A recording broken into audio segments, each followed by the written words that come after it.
Y dicen las estadísticas que 1 de cada 4 procesos de divorcio, el hijo es manipulado. Para eso tenemos a José María del Río, abogado de familia. Buenos días, y también a un psicólogo, Jacinto Ruiz, del portal. Jacinto, bienvenido. Muchas gracias. ¿Es cierto esto que dicen los datos? Es cierto. El problema fundamental es que esa manipulación no llega a ser tan grave como para que afecte al desarrollo de las relaciones familiares con el progenitor no custodio. Es decir, desde luego que está demostrado, y me imagino que Jacinto lo sabrá mejor que yo, que verdaderamente un proceso contencioso de separación genera cierto rechazo de los hijos hacia uno de los dos progenitores, sobre todo al que sale del domicilio conyugal. Y ese rechazo puede ser estabilizado o puede ser evitado y obviado entre los dos progenitores si se llevan bien, o puede ser masacrado y objeto de un problema mucho más grave si lo hacen mal. Eso se llama síndrome de alienación parental, ¿no? Sí. Desde luego han buscado un nombre complicado, Jacinto. Claro, la palabra clave es alienación, ¿no? Bueno, es un síndrome que no tiene un estatus científico. Se dice síndrome pues para poder entendernos, ¿no? Para definir un conjunto de situaciones. Evidentemente aquí lo importante es que cualquier niño que se alinee con uno de los dos progenitores, eso va a traer consecuencias negativas. Eso tienen que tenerlo muy en cuenta los padres, porque aunque a corto plazo uno no pueda evitar influir negativamente en ese niño en contra del otro progenitor, pues por rencor o por cualquier otra situación, a la larga siempre se va a volver en su contra. Entonces hay que ver muy bien dónde está el límite de una influencia, digamos, normal, después de un proceso de separación, a que ya haya tal grado de influencia que eso pueda perjudicar al menor, pues con conductas de odio hacia el otro progenitor, de rechazo, porque a un niño lo que le interesa es seguir teniendo a su padre y a su madre por encima de todo, independientemente de la situación que haya. Claro, a esto quieren ponerle freno, ¿no? Conllevaría incluso a un juez que se da cuenta de esta historia, puede retirar la custodia a un padre o a una madre, ¿verdad? Sí, Mariló, pero yo creo que debe quedar muy claro a las personas que nos están viendo que no todo síndrome de alienación parental entendido como una forma de evitar o de destruir las relaciones entre los progenitores y un hijo es causa de esa modificación. La ley de enjuiciamiento civil es muy clara. Cuando exista un incumplimiento reiterado de las obligaciones derivadas de la guardia y custodia o de las visitas, el juez puede modificar al titular de guarda, es decir, al progenitor que se queda custodiando al hijo o incluso al progenitor que está disfrutando de visitas. Pero eso exige un incumplimiento reiterado y, como decía Jacinto, que eso afecte verdaderamente a la esfera personal del menor. Hay un dato que además me gustaría poner en pie, y es que el 54% de los matrimonios rotos el año pasado tienen algún hijo. Por lo tanto, partiendo de ahí, custodias compartidas, los pros y los contras. Bueno, yo pienso que la custodia compartida es un invento muy positivo, estoy totalmente a favor. Ahora, hay que determinar muy bien, como se ha dicho en el reportaje, cómo se va a ejercer. O sea, la custodia compartida, José María lo puede decir mejor que yo, es que los dos progenitores ejercen la custodia con los mismos derechos y responsabilidades. ¿Al 50% podríamos decir? Sí, pero hablar de tantos por ciento ya nos puede llevar a equívoco, porque parece que es exactamente de la misma manera. Y como hablamos de derechos, deberes y responsabilidades, no quiere decir, por ejemplo, que los dos pasen el mismo número de horas con los niños. Entonces ahí hay una diferenciación. Entonces estoy a favor, pero siempre y cuando se respete, en primer lugar, que los niños van a seguir teniendo la dinámica de vida más parecida a la situación que tenían anterior. Cuando sus padres estaban juntos. Efectivamente. José María. Legalmente, si un matrimonio se separa o se divorcia de común acuerdo, pueden pactar la guardia y custodia compartida. Si no es de común acuerdo y es contenciosa, el juez va a adoptarla siempre y cuando oiga al hijo, el fiscal informe favorablemente, valore el resto de las pruebas, vea qué relación existe entre los progenitores, no solo entre ellos, sino también entre sus hijos, y entienda el juez que esa es la medida más adecuada para garantizar el beneficio superior del hijo. Es decir, que hoy por hoy en la ley española es una excepción, ¿bien? Es decir, de común acuerdo, los cónyuges o los progenitores van a poder acordar y pactar la guardia y custodia compartida. Si es contenciosa, es la excepción. En relación a esto que estamos hablando, ayer descubrimos una información en la prensa que no nos dejó indiferentes.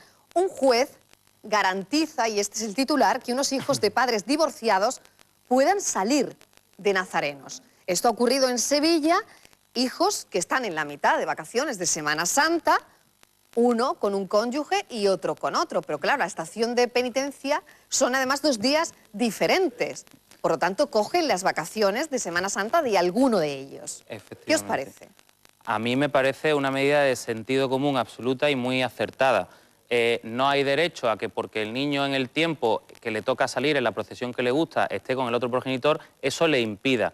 Entonces es un tirón de orejas de este juez a estos padres para decir: señores, pónganse de acuerdo para este tipo de cosas, que no tenga que ser yo el que dictamine algo de tanto sentido común. Claro, a eso quiero ir. Judicializamos todo, es decir, y todo lo referente a nuestros hijos, a nuestra vida en familia, cuando nos separamos, nos divorciamos. Sí, pero vamos a ver una cosa, os digo, y a todos los que nos están viendo, a todas las personas que nos están viendo, les digo una cosa: viene una ley de mediación andaluza que nos va a obligar, antes de acudir al juez, a someternos a un proceso de mediación, Mariló. Es decir, lo que se pretende es que sean los progenitores los que lleguen a un acuerdo con relación a su separación o divorcio.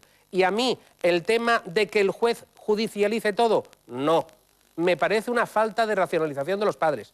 No puede ser que tanto la Semana Santa o incluso para decidir a qué centro hospitalario destino a mi hijo, la salud de mi hijo, tenga que intervenir un juez. José Me parece María, pobre y ilógico. Le pregunto a un juez si está de acuerdo contigo. Me parece perfecto. Sí, pues lo tenemos al teléfono, al juez Francisco Serrano. Juez, bienvenido, señor Serrano, gracias por atender nuestra llamada.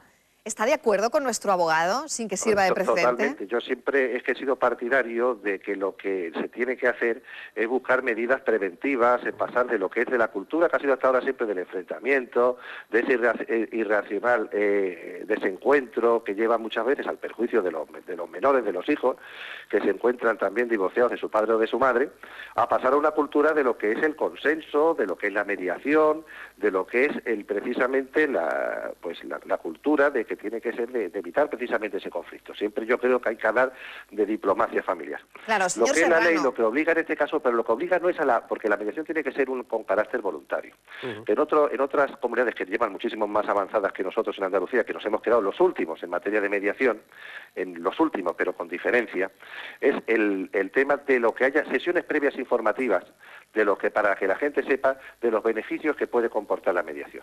Para que sepan que aquí no tenemos que ir a un criterio, a uno de vencedor y vencido, porque en esa mentalidad de vencedor y vencido muchas veces se consiguen victorias pírricas donde todos salen perdiendo, y sobre todo siempre los niños. Entonces habría que apostar seriamente por la mediación, no la judicialización y la criminalización de los problemas de familia, como se está haciendo, por desgracia, y en detrimento de toda la sociedad actualmente en España. Claro, que al final son ustedes los jueces los que tienen que decidir, como hablábamos con José María hace un instante y con Jacinto, la situación de las familias, ¿no?, separadas, claro, dictaminar ahí, ¿no? aplicando una norma que yo creo que tendría que tener muchísimos aspectos que son mejorables, y claro, y realmente muchas veces quien tiene la mejor herramienta, las mejores respuestas, las mejores soluciones son la propia pareja en conflicto. Claro, hay que sacar padres. siempre ese aspecto bueno, ese aspecto siempre que tiene que ir al interés común, que es el de buscar la felicidad y el beneficio de los hijos. Claro, hay una sentencia de la que quiero hablarle, de una familia, retiró la custodia a una madre por prohibir a su hija ver a su padre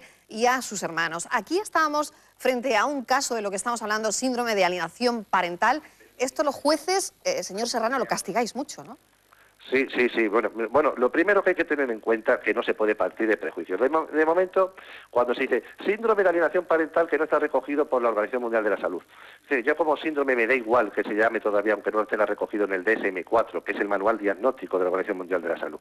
Porque hay muchos síndromes y muchas enfermedades que hasta que toda la serie de representaciones que pueden tener esa enfermedad, pues se diagnostican, realmente no se recogen en ningún manual diagnóstico.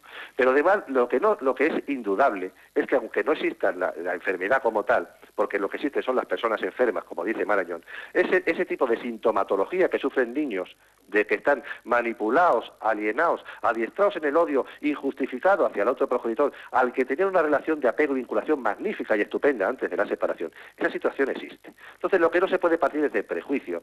Cuando se produce una situación de desafecto, de desapego con un progenitor, lo que tienen que hacer los jueces es valorar la situación sin prejuicio, porque ese desapego, ese desafecto puede obedecer a lo mejor a una situación de maltrato, a una situación de que el padre o la madre se ha desentendido del hijo, a una situación de que él se ha dado motivos. Pero cuando se dé a la conclusión ya se parte de la convicción objetiva, con parámetros también científicos, con informes psicosociales en ese sentido, de que ha sido un progenitor, el padre o la madre, porque esto no es un invento de los hombres maltratadores, sino que pueden haber padres y madres afectados por esto, y siempre los niños son las víctimas.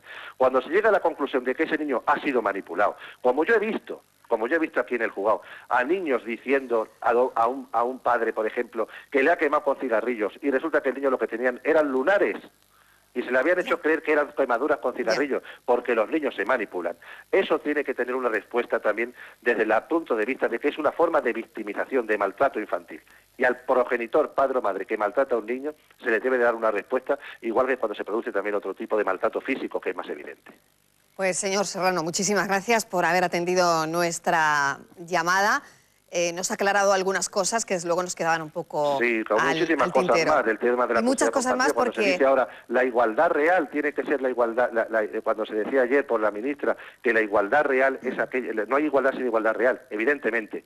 Pero para eso el auténtico feminismo por la igualdad tenía que apostar por situaciones de custodia compartida, porque es la única forma también de compatibilizar vida doméstica con vida familiar, y eso también supondría una liberación y un principio de verdad, de igualdad en las propias mujeres. Beneficios para ellas, beneficios para los niños, beneficios para los padres y beneficios para la sociedad. Como hizo Ségolène Royal, que era también mujer, ministra en el año 2002 en Francia. Yo creo que estamos a años luz todavía de eso, porque la igualdad no es solamente cosa de las mujeres, es cosa de la sociedad, de los hombres y de las mujeres también. Juez Serrano, le voy a poner en un compromiso ahora que creo que tengo la oportunidad, y es de que venga a visitarnos al programa. Sé que está muy liado, pero bueno, nos gustaría, la verdad, por esa cercanía de la que hablamos siempre en este programa, y yo a veces abogo, de los jueces con los ciudadanos, que me parece que todavía no hemos llegado a ese punto de cercanía.